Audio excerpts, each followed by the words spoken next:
నమస్తే అందరికీ. జ్ఞానయోగం.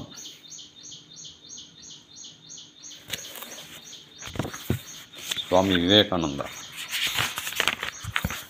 మత ఆవశ్యకత, దట్ ఈస్ మత ఆవశ్యకత. లండన్లో ఉపన్యసించినటువంటి జ్ఞానయోగం బై స్వామి వివేకానంద. మానవ జాతి భవితవ్యాన్ని నిర్ణయించడానికి ఇంతవరకు కారణాలైనటువంటివి ఇక మీద కారణాలు కానటువంటివి కానున్నట్టివి ఇక మీద కారణాలు కానున్నట్టివి అయిన మూల శక్తులన్నింటిలో కూడా మత రూపంలో కనబడేదాన్ని మించింది మరోటి లేదు. సంఘ వ్యవస్థలన్నిటి వెనుక ఎక్కడో ఒక చోట మత మహిమ తప్పకుండా ఉంటుంది. మానవ సమాజాల్లో స్నేహభావాన్ని కలిగించే శక్తుల్లో అద్భుతమైన శక్తి మతం నుంచే పుడుతుంది. అనేక సందర్భాల్లో జాతి, దేశం, వంశం అనే బాంధవ్యాలను మించి ఎంతో బలవత్తరంగా మత సంబంధం ఏర్పడడం మనకు తెలిసిందే. ఒక దేవతని ఆరాధిస్తూ ఒక మతాన్ని అవలంబించేవారు పరస్పరం విశ్వాసాన్ని, అభిమానాన్ని ఎక్కువగా చూపుకుంటూ ఒక వంశంలో పుట్టిన వారి కంటే, అన్నదమ్ముల కంటే కూడా ప్రేమభావంతో ఒకరికొకరు సహాయం చేసుకుంటూ ఉండడం మనకు తెలుసు. ఇటువంటి మతం అనే దాని పుట్టుక తెలుసుకోవడానికై ఎన్నో ప్రయత్నాలు జరిగాయి. మనకు సంక్రమించిన ప్రాచీన మతాలన్నింటిలో అవి అపౌరుషేయాలు అన్న వాదం ఉంది. మానవుని మేధస్సులో కాక అతని బుద్ధికి అతీతమైన మరెక్కడి నుంచో అవి వెలిశాయి అంటారు.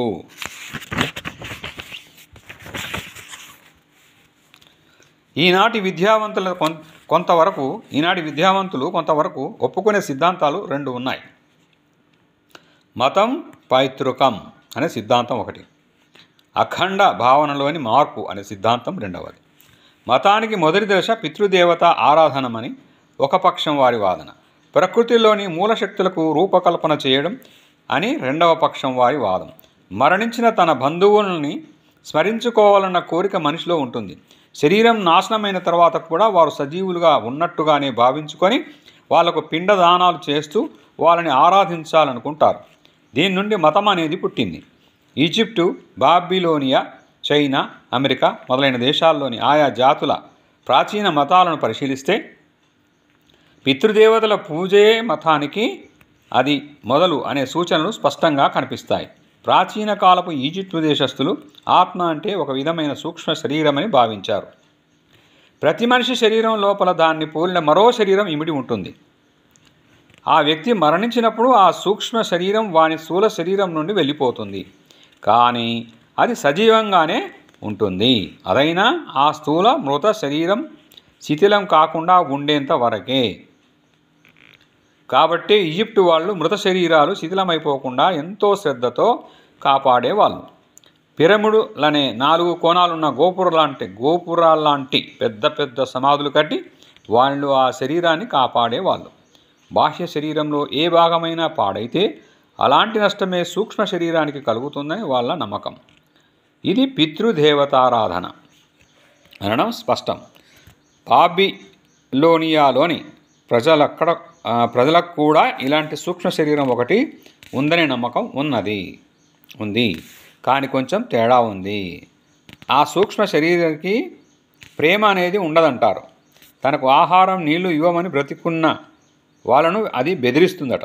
ఎన్నో విధాలుగా తనకు సహాయం చేయమంటుందట. ఆ ఆత్మకు సొంత బిడ్డలపైన, భార్యపైన కూడా ప్రేమ ఉండదు. పూర్వం భారతీయుల్లో కూడా ఇటువంటి పితృపూజ ఉందనే సూచనలు కనపడుతున్నాయి.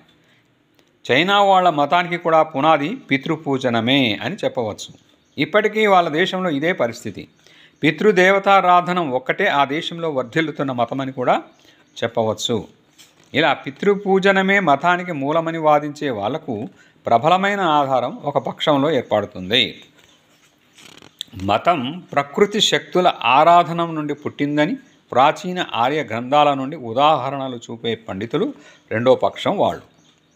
భారతదేశమంతటా పితృదేవతారాధన ఉంది అనడానికి రుజువులు అప్పుడు కనిపిస్తున్నా ప్రాచీన గ్రంథాల్లో ఎక్కడా వాని జాడ కనిపించదు. ఆర్యజాతి వారి గ్రంథాల్లో చాలా ప్రాచీనమైంది ఋగ్వేద సంహిత. అందులో ఈ విషయం ఎక్కడా కనిపించదు. ఆధునిక పండితులు అందులో ఉన్నది ప్రకృతి ఆరాధనమే అని అభిప్రాయపడ్డారు. కనిపిస్తున్న ఈ ప్రపంచం వెనక ఏమి దాగి ఉందో తెలుసుకోవాలని మానవుని బుద్ధి సదా పెనుగులాడుతూ ఉంటుంది. ఉదయాస్తమానాలు, తుఫానులు, ప్రకృతి శక్తులు, వానిలోని సౌందర్యం ఇవన్నీ మనిషిని ఆకర్షించాయి. అంతేకాకుండా వాటి రహస్యం గ్రహించాలని కూడా కోరిక కలిగింది.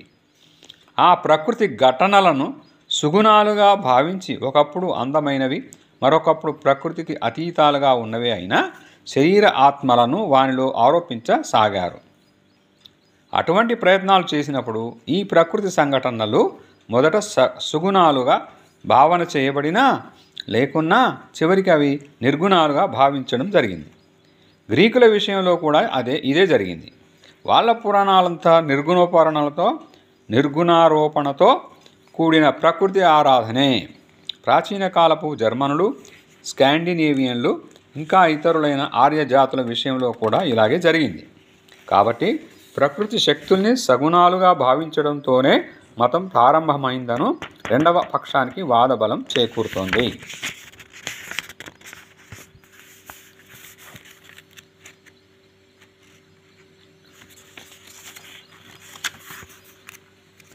ఈ రెండు వాదాలు పరస్పరం విరుద్ధాలుగా కనిపిస్తున్నా మరో మూడో సిద్ధాంతం చేత వీనిని సమన్వయింపవచ్చు.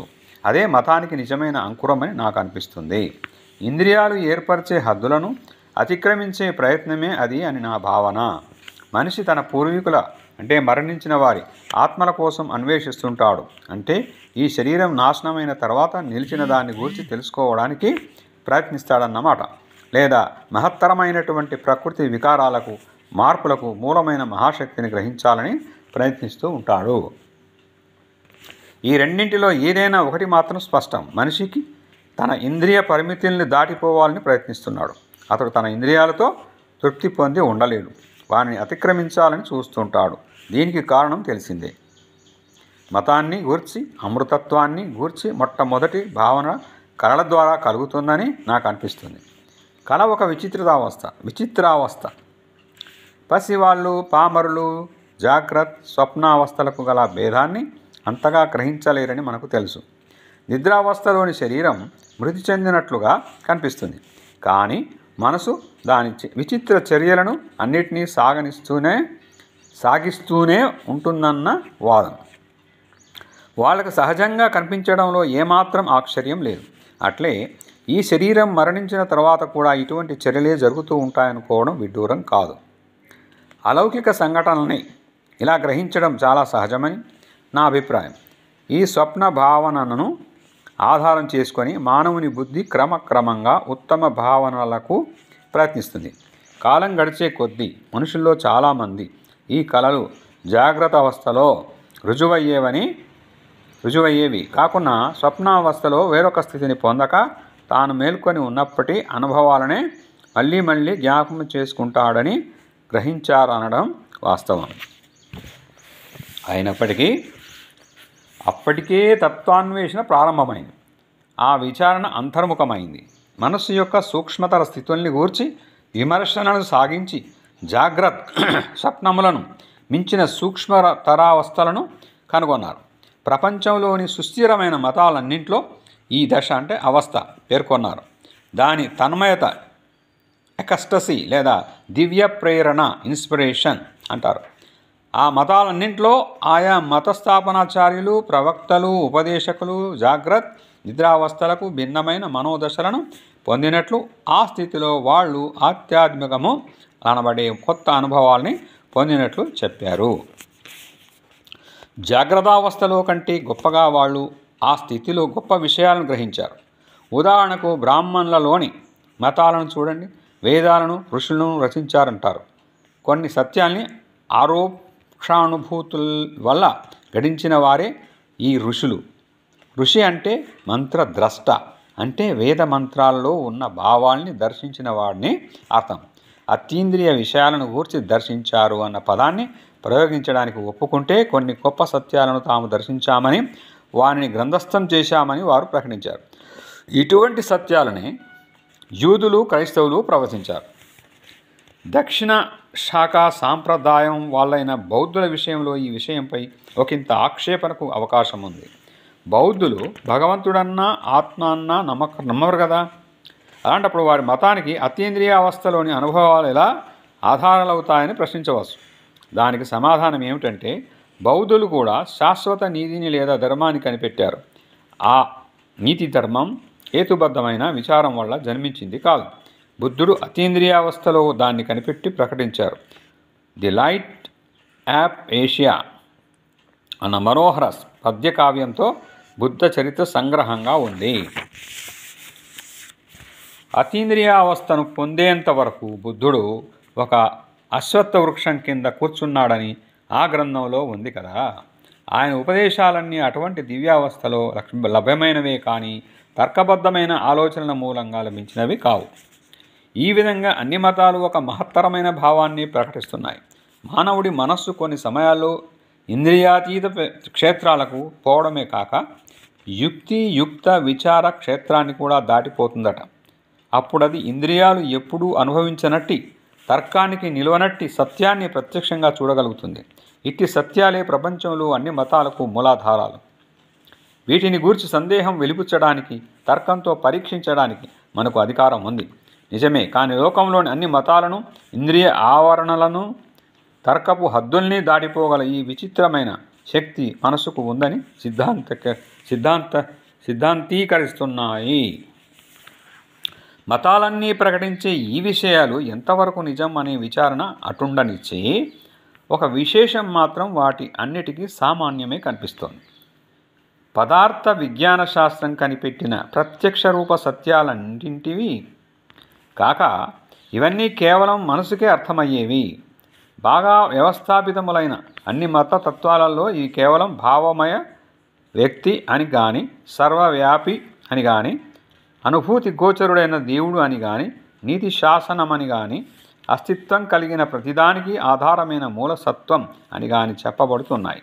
ఈ కాలంలో కూడా ఇంద్రియాతీతమైన మనస్థితితో ప్రమేయం లేకుండా మతబోధలు చేస్తున్నామని చెప్పేవారంతా ప్రాచీనుల ఈ పురాతన భావాలను తీసుకొని వాటిని నీతిశాస్త్రం, ఐక్యాదర్శం వగైరా పేర్లు పెట్టడం గమనార్హం.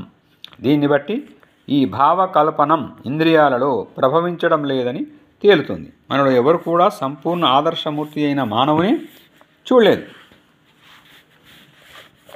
అయినా అటువంటి వ్యక్తి ఉంటాడని నమ్మండి అని చెప్తారు. మనం ఎవరము గొప్ప ఆదర్శమూర్తిని చూడలేకపోయినా అటువంటిది ఆదర్శం లేకుండా పురోభివృద్ధిని పొందలేము. కాబట్టి ఆదర్శ భావైక మూర్తి ఒకటి ఉందని, ఈ మతాలన్నీ ఆ మూర్తిని మనకు చూపించాలని ప్రయత్నిస్తున్నాయని స్పష్టమవుతుంది. ఆ మూర్తిని సగుణ పురుష రూపంగానో, నిర్గుణ భావంగానో, ఒక విశిష్ట ధర్మంగానో, కేవల సత్తా రూపంగానో అవి చిత్రిస్తాయి.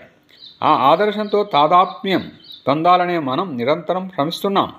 ప్రతి మానవుడు అతడెట్టివాడైనా ఎక్కడ ఉన్నా సర్వశక్తిమంతమైన ఒక ఆదర్శమూర్తిని భావన చేస్తూ ఉంటాడు. ప్రతి మానవుడు ఒక అఖండ ఆనందమయ స్వరూపుణ్ణి ఆదర్శంగా భావిస్తూ ఉంటాడు. మన చుట్టూ జరిగే కార్యాలన్నీ, అంతటా కనిపిస్తున్న ప్రవృత్తి అంతా ఆ అప్రతిహత శక్తినో, ఆ పరిపూర్ణ ఆనందాన్నో చేరడానికి జరిగే పెనుగులాటే సుమండి. కానీ ఇలా ఎంత ప్రయత్నించినా ఆ శక్తి ఇంద్రియాల ద్వారా లభించదన్న విషయాన్ని కొందరు తొందరలోనే గ్రహిస్తారు. అంటే ఆ అఖండ శక్తిని గ్రహించడానికి ఈ ఇంద్రియాల ప్రజ్ఞ చాలదని, ఈ దేహానికి అట్టి శక్తి లేదని గ్రహిస్తారు. పరిమితమైన దేని సహాయంతోనైనా ఆ అఖండ శక్తిని వ్యక్తం చేయడం అసంభవం. ఈ విషయం ఏదో సమయంలో అతనికి తెలుస్తుంది.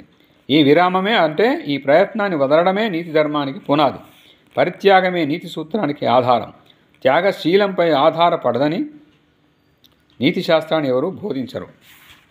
నాహం త్వమేవ, నేను కాదు నీవే అని నీతిశాస్త్రం చెబుతుంది. అహం కాదు నాహం అనేదాన్ని ఆదర్శ సూత్రం. ఇంద్రియాల ద్వారా ఆ అనంత శక్తిని కానీ, ఆ పూర్ణానందాన్ని కానీ పొందాలని ప్రయత్నించినప్పుడు మనిషి గట్టిగా పట్టుకొని ఉన్న నిరర్థకమైన అహాన్ని, వ్యక్తి భావన వదిలిపెట్టాలని నీతిశాస్త్రం శాసిస్తోంది. ఇతరులను ముందు నిలిపి నీవు చివర నిల్చుండవలసి ఉంటుంది. ఇంద్రియాలేమో నేను ముందో అంటాయి. నీతి ధర్మం మాత్రం నేను చివర ఉండాలంటుంది. ఇలా నీతి శాస్త్రాలన్నింటికీ పరిత్యాగం పునాది. భౌతిక ప్రపంచంలో వేష్టి వినాశం కావాలి, ప్రస్ఫుటం కారాదు. ఆ అనంతమూర్తి ఈ భౌతిక ప్రపంచంలో వ్యక్తమయ్యేవాడు కాడు. ఆ విధంగా కావడం సాధ్యపడదు, ఊహించడానికి అసాధ్యం. మానవుడు ఆ అఖండమూర్తిని చక్కగా దర్శించాలంటే ఈ భౌతిక ప్రపంచాన్ని త్యజించి లోకాంతరాలకు పయనించాలి. ఇలా భావించినప్పుడే రకరకాలైన నీతి శాస్త్రాలు పుట్టాయి. వాటి అన్నింట్లో కూడా అహంకారం త్యాగం చేయాలన్న ప్రధాన భావం ఉంది. అహంకారాన్ని పరిపూర్ణంగా నశింపచేయడమే నీతికి పరమ గమ్యం. తమ వష్టిత్వాన్ని ఊర్చి తలపోయకూడదని చెబితే మానవులు భయపడతారు. తమ అస్తిత్వాన్ని కోల్పోవడం అంటే వాళ్లకు భయం. అయినా వీళ్ళే నీతిధర్మ పరమాదర్శాలు సమంజసాలని చెబుతారు. కానీ సమస్త నీతికి ప్రయోజనం, పరమార్థం, గమ్యం కూడా ఈ వ్యష్టిత్వాన్ని వినాశనం చేయడమే కానీ వ్యష్టిత్వ నిర్మాణం కానే కాదని వాళ్ళు తెలుసుకోవడం లేదు. మనుషుల మధ్య ఏర్పడే నైతిక సంబంధాలను ఉపయోగ మానవులు యుటిలిరియన్ స్టాండర్డ్స్ వివరింపలేవు. ఎందుకంటే నీతి సూత్రాలు ఉపయోగమనే దాని విచారణను బట్టి ఏర్పడవు. ఈ ప్రకృతికి అతీతమైన ఒక ఆధారం లేకుండా, అంటే అతీంద్రియ దృష్టి లేకుండా నీతి ధర్మం కలగదు. పరిపూర్ణత్వాన్ని అందుకోవడం అనేది ఆవేదనే లేకపోతే ఆదర్శమే లేదు. మానవులను తమ తమ సంఘ నియమాలకు లోపరిచి బంధింపకోరే ఏ సాంప్రదాయము మానవ ధర్మ శాస్త్రాన్ని వివరించలేదు. ప్రయోజన సిద్ధాంతం గురించి వాదించేవాడు మనల్ని పరిపూర్ణాన్ని గురించిన ప్రయత్నాలనే వదిలిపెట్టుడని కోరవచ్చు.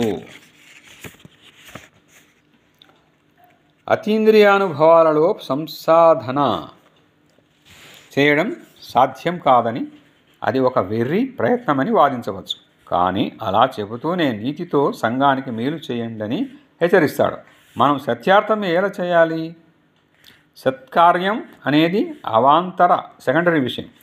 మనకు సత్కార్యం ఎలా చేయాలి? సత్కార్యం అనేది అవాంతర సెకండరీ విషయం. మనకు ఒక గమ్యం ఉండాలి కదా. నీతి మాత్రమే పరమార్థం కాదు, అది ఒక పరమార్థాన్ని చేర్చే సాధనం మాత్రమే. ఆ గమ్యం లేనప్పుడు, నీతి లేకపోతేనే నేను ఇతరులకు మేలు చేయాలి? అపకారం ఎందుకు చేయకూడదు? మానవజాతికి సుఖాన్ని అనుభవించడమే పరమార్థమైతే నేను నా సౌఖ్యాన్ని ఎందుకు చూసుకోకూడదు? ఇతరులకు అసౌఖ్యం ఎందుకు కలిగించరాదు? ఇలా చేస్తే అడ్డుపడేది ఎవరు? అంతేకాక ప్రయోజనవాదానికి ఉన్న ఆధారం చాలా సంకుచితం. ఈనాటి సంఘాచార సంప్రదాయాలన్నీ నేడున్న సంఘం నుండే పుడుతున్నాయి. సంఘం శాశ్వతంగా ఉంటుందని ఊహించడానికి ప్రయోజనవాదికి ఉన్న ఆధారం ఏమి? యుగాంతాలకు పూర్వం సంఘం లేదు, ఆ తర్వాత అది ఉండకపోవచ్చు. ఒకవేళ ఇది మన అత్యుత్తమ పరిణామాన్ని పొందే మార్గంలో ఒక తాత్కాలిక అవస్థ కావచ్చు. కాబట్టి సంఘం నుండి మాత్రమే సంగ్రహించిన ఏ ధర్మం కానీ చిరస్థాయిగా ఉండదు. అది మానవ స్వభావానంతా తనలో ఇముడ్చుకోలేదు. ఈ ప్రయోజనవాద సిద్ధాంతాలు ప్రస్తుత సంఘ స్థితికి అనుకూలంగా మాత్రం ఉపకరిస్తాయి అనవచ్చునేమో. అంతకు మించి వాటికి నిలవలేదు. కానీ మతం నుండి, ఆధ్యాత్మిక విచారం నుండి సంగ్రహించిన ధర్మ సిద్ధాంతం కానీ, నీతిశాస్త్రం కానీ మానవుని అనంత స్వరూపాన్ని సంపూర్ణంగా తనలో మిడ్చుకోగలిగినంత విశాలమైనది. అది వ్యష్టి ప్రసక్తిని స్వీకరించి అఖండంతో సంబంధాన్ని ఏర్పరచుకుంటుంది, సంఘంతో కూడా సంబంధాన్ని ఏర్పరచుకుంటుంది. ఎందుకంటే వ్యక్తులే సంఘంగా మారుతారు కదా. కాబట్టి అది ఒక వ్యక్తికి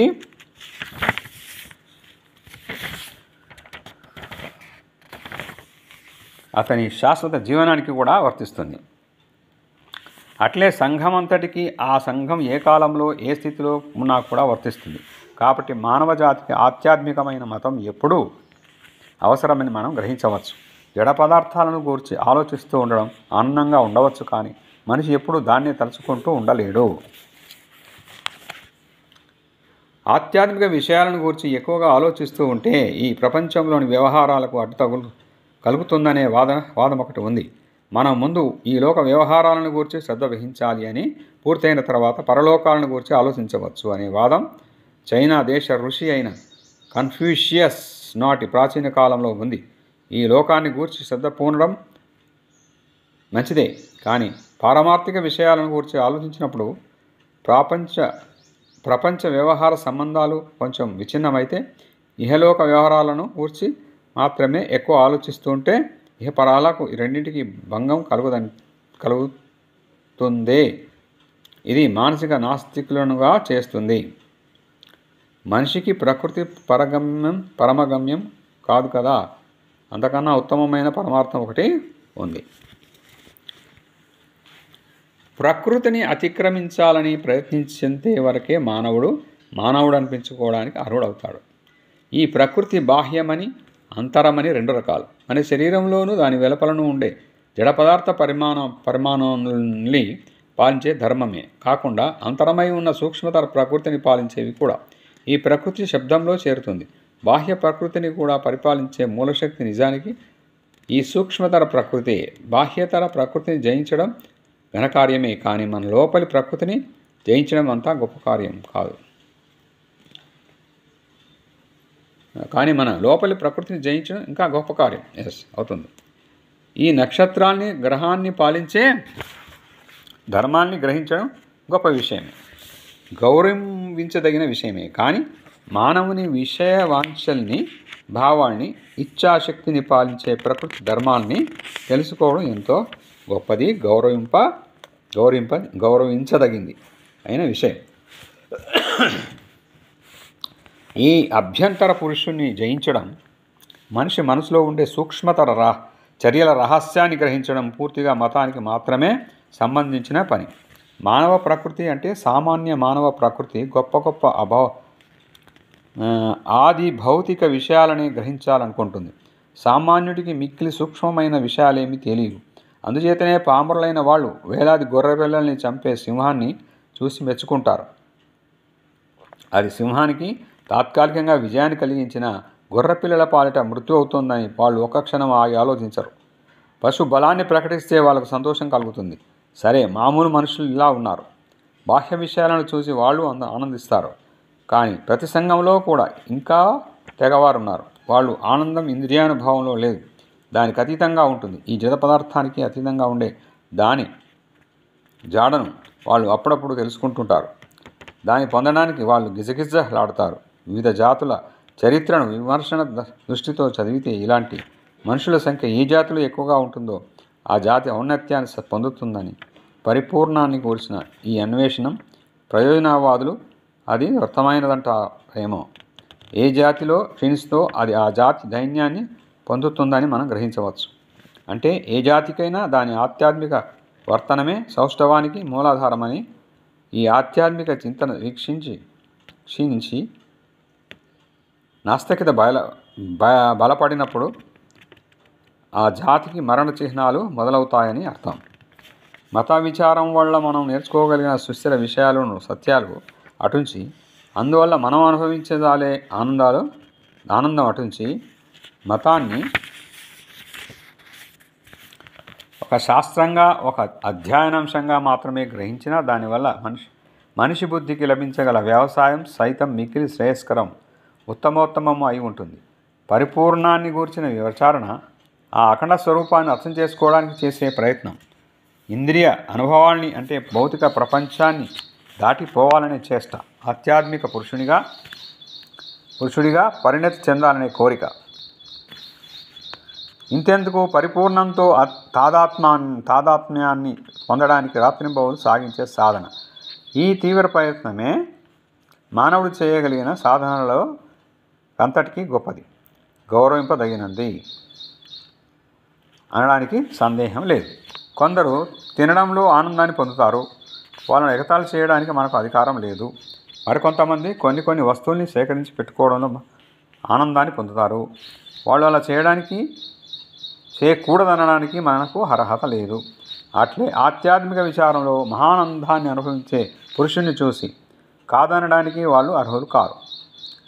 జీవి క్షుద్రతరమైన కొద్దీ ఇంద్రియానుభవం వల్ల కలిగే ఆనందం ఎక్కువగా ఉంటుంది. కుక్క కానీ తోడేలు కానీ తినేంత ఇష్టంగా మనిషి తన ఆహారాన్ని తినలేడు. కానీ కుక్క తోడేలు అనుభవించే సుఖానుభవాలన్నీ వాణి ఇంద్రియాల్లో మాత్రం చొచ్చుకొని పోతాయనుకోవచ్చు. ప్రతి జాతిలో కూడా క్షుద్ర మానవ కోటి అట్లే తమ ఇంద్రియానుభవాల్లో ఆనందాన్ని పొందుతుంది. సంస్కారులు దివ్యావంతులు. మననం, తత్వవిచారం, కళలు, శాస్త్రాలు మొదలైన వాని వల్ల ఆనందాన్ని పొందుతారు. ఆధ్యాత్మిక సాధన ఇంకా ఉత్తమ వృత్తి అనవచ్చు. ఆ విషయం అనంతమగునట్ట వల్ల ఆ క్షేత్రం అత్యుత్తమం. అక్కడ అనుభవించే ఆనందం కూడా దానిలో వాళ్ళకి మహోత్కృష్టమై ఉంటుంది సుమండి. కాబట్టి మనిషి ఆనందం కోసం పాటుపడవలసిందే అని ప్రయోజనవాదుల మతాన్ని అనుసరించిన అన్నిటిలోకి ఆధ్యాత్మికందం అన్నిటిలోకి చాలా గొప్పది. కాబట్టి మనిషి ఆధ్యాత్మిక చింతనను సాధన చేయాలి. కాబట్టి ఆధ్యాత్మిక వ్యాసంగం నా మనసుకు అత్యంత అవసరం తోస్తోంది. దాని ఫలాన్ని బట్టి చూస్తే అది అట్టిదే అని మనకు అర్థమవుతుంది. మానవ హృదయంలో చలనం కలిగింపగల అత్యుత్తమ శక్తి దాంట్లో ఉంది. ఆధ్యాత్మికం కాబట్టి మరే పదార్థము అంత శక్తిని మనలో ప్రేరేపించలేదు. మానవ కోటి చరిత్ర మనకు తెలిసినంతలో ఇట్లే ఉండిందని, దాని మహిమ తగ్గలేదని స్పష్టమవుతూనే ఉంది. కేవలం ప్రయోజనవాదాన్ని అవలంబించే పురుషులు సైతం నీతిమంతులు, ఉత్తములు అయి ఉండగలగడాన్ని నేను కాదనను. కేవలం ప్రయోజనవాదాన్ని పాటించేవారిలో కూడా బుద్ధిమంతులు, నీతిమంతులు, యోగ్యులు అయిన మహనీయులు ఈ ప్రపంచంలో చాలామంది ఉన్నారు. అయినా ప్రపంచాన్ని ఉద్ధరించేవాళ్ళు లోకంలో వశీకరణ శక్తి ప్రయోగిస్తున్నారేమో అని అన్నదగిన వాళ్ళు తమ జీవితం చేతని ఆధ్యాత్మిక వాహినిని ఇతరులతో ప్రజ్వలింప చేయగలిగిన వాళ్ళు. అట్టివారిని వెనక ఉండి నడిపించేది ఆధ్యాత్మిక చింతననే అని, అంటే పారమార్థిక విచారమే అని తెలుస్తుంది. వాళ్ళను కదిలించే ఆ మూలశక్తి మనిషికి సహజమైన అనంత శక్తిని ప్రత్యక్షం చేసుకోవడానికైనా ప్రేరేపించే మహాశక్తి మతమే. శీల నిర్మాణంలోనూ శ్రేయస్కరం గొప్పది ఆయన ప్రతి కార్యాన్ని ప్రోత్సహించడంలోనూ, ఇతరులకు శాంతిని కలిగించడంలోనూ, తమకు శాంతిని కలిగించుకోవడంలోనూ మూలాధార శక్తిగా ఉండేది మతమే. కాబట్టి ఆ దృష్టిలో ఆధ్యాత్మిక చింతనకు పూనుకోవాలి. మతాన్ని ఇప్పుడు మునుపటి కంటే విశాలతర భావాలతో పరిశీలింపవలసి ఉంది. సంకుచితం, పరిమితం, కలహకారణమైన మతభావాలు అంతరించాలి. మతాన్ని గూర్చిన భిన్న సాంప్రదాయ భావాల్ని, జాతి, శ్రేణి, నిబంధనమగు వేరు భావాల్ని వదిలివేయాలి. ప్రతి శ్రేణికి, ప్రతి జాతికి ఒక ప్రత్యేకత దేవత ఉండాలనే భావం తక్కిన వారంతా అపమార్గంలో వెళ్ళేవాళ్ళే అనే భావం మూఢ విశ్వాసాల వల్ల కలుగుతున్నాయని గ్రహించి విడిచిపెట్టాలి. అట్టి ఊహల్ని తోలాలి. మానవుని బుద్ధి వికసించే కొద్దీ దాని ఆధ్యాత్మిక గమనం కూడా విశాలమవుతూ ఉంటుంది. ఎవరైనా ఒక భావాన్ని గ్రంథస్థం చేస్తే అది భూమిలో వెంటనే దిగంతాల వరకు వ్యాపించే కాలం వచ్చింది. కేవలం అది భౌతిక సాధనాల వల్లే మనకు ప్రపంచమంతటితో కలుగుతోంది. కాబట్టి భవిష్యత్తులో మతాలన్నీ దానికి అనుగుణంగా విశ్వజననీయములుగా మారాలి. భావి కాలంలో పారమార్థిక ఆదర్శాలు ప్రపంచంలో ఉత్తమం, మహనీయము అయిన దానంతటినీ తమలో ఇముడ్చుకోవడమే కాక తర్వాత కాల పరిణితిని కూడా ఇముడ్చుకోవడానికి పరిపూర్ణావకాశాన్ని ఇవ్వవలసి ఉండాలి. పూర్వం ఉన్న దానిలో యోగ్యమైనదంతా రక్షించాలి. ఇదివరకే సంకుచితమై ఉన్న దాంతో భావి కాలంలో కొత్త విషయాన్ని చేర్చడానికి అవకాశం ఇవ్వాలి. మతాలు పూర్తిగా ఉదారంగా ఉండాలి. తమ ప్రత్యేక భాగవతాదర్శాలు వేరువేరైనంత మాత్రాన ఒకదాన్నొకటి ద్వేషించుకోవడం తగదు. భగవంతుడు ఒకడు ఉన్నాడని మన భావాల ప్రకారం ఏమాత్రం విశ్వసించకపోయినా ఆత్మ హృదయపరాయణలు, వివేకవంతులు అయిన వాళ్ళు ఎంతమందినో నేను స్వయంగా చూశాను.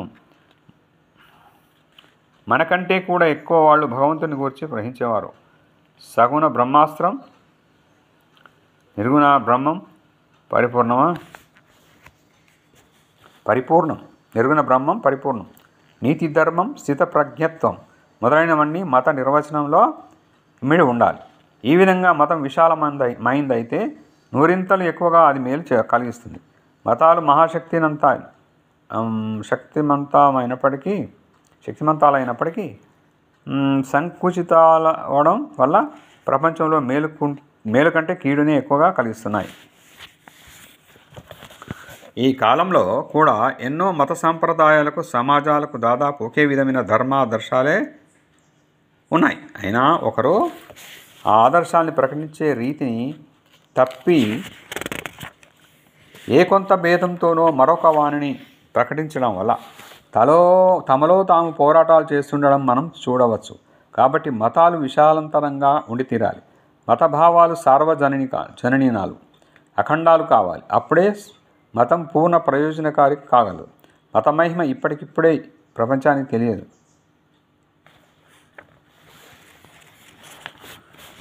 కాబట్టి మతాలు విశాలతరంగా ఉండి తీరాలి. మతభావాలు సార్వజనీనాలు, అఖండాలు కావాలి. అప్పుడే మతం పూర్ణ ప్రయోజనకారి కాగలదు. మత మహిమ ఇప్పుడిప్పుడే ప్రపంచానికి తెలిసి వస్తోంది. మతాలు మరణిస్తున్నాయనే పారమార్థిక చింత ప్రపంచంలో నుండి తొలగిపోతుందని ఒక్కొక్కప్పుడు అనడం కాదు. నాకేమో అవి ఇప్పుడే అభివృద్ధి చెందడానికి మొదలైనట్లు అనిపిస్తుంది. మత మహిమ విశాలమై, పవిత్రమై మనిషి జీవితంలో ప్రతి అంశంలో ప్రవేశించబోతుంది. మతం ప్రత్యేకించి కొందరి చేతుల్లో, అంటే కొందరు పురోహితుల చేతుల్లో ఉన్నంతకాలం అది దేవాలయాల్లో, క్రైస్తవుల గుళ్ళలో, పుస్తకాల్లో, సిద్ధాంతాలలో, కర్మకాండల్లో, విగ్రహాల్లో, సంస్కారాల్లో మాత్రమే నిలిచిపోయింది. కానీ సత్యం, పరమార్థికం, విశ్వజనీనం ఆయన రూపాన్ని పొందినప్పుడు మాత్రమే మతం సనాతనం, సజీవనం అయి సత్వరంగా వర్ధిల్లుతుంది. అప్పుడే అది ప్రకృతిలో ప్రవేశిస్తుంది. మన ప్రతి ఉద్యమాన్ని చైతన్యవంతం చేస్తుంది. సంఘంలో సర్వత్రా చొచ్చుకొని పోయి వ్యాపిస్తుంది. ఇదివరకు ఎప్పుడూ జరగనంతగా శుభప్రదమై అనంతశక్తితో వృద్ధి చెందుతుంది. మత విధానాలు అన్నీ కలిసే కూలిపోవడమో, నిలిచి ఉండడమో జరుగుతుంది. కాబట్టి ఆయా సంప్రదాయాల్లో పరస్పరం సామరస్యం ఉండడం ముఖ్యం. అది పరస్పర గౌరవ మర్యాదలపై ఆధారపడి ఉండాలి. కానీ ఈ రోజుల్లో అలవాటైనట్లు పైకి చూపించే సుభావంపై ఆధారపడి ఉండదు సుమండి. అన్నిటికంటే ముఖ్యమైనది ఆయా మతాచార సాంప్రదాయాల మధ్య మైత్రి ఉండాలి. ఈ సాంప్రదాయాల పాదాలు భూమిపైనే ఉన్నాయి, కానీ వీని శిఖరాలు మాత్రం ఆకాశాన్ని ఛేదించుకొని పోతున్నాయి. భౌతిక శాస్త్రం ప్రబలమైంది. ఇటువంటి చెలిమి చేకూరాలంటే రెండు తెగలవారు కొన్ని పట్టుదలలు విడవలసి ఉంటుంది. మిక్కిలి ముఖ్యమైన వారిని కూడా ఒక్కో సందర్భంలో పరితాపం భరించి విడవలసి ఉంటుంది. కానీ అటువంటి త్యాగానికి ఒప్పుకోవడం వల్ల రెండు తెగల వాళ్ళు లాభం పొందుతారు, పురోగమిస్తారు కూడా.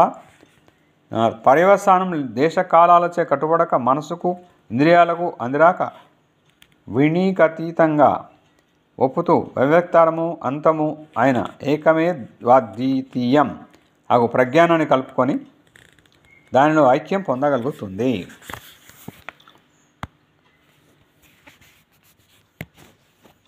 Thank you viewers and thank you subscribers. Thank you for your suggestions. Thank you one and all.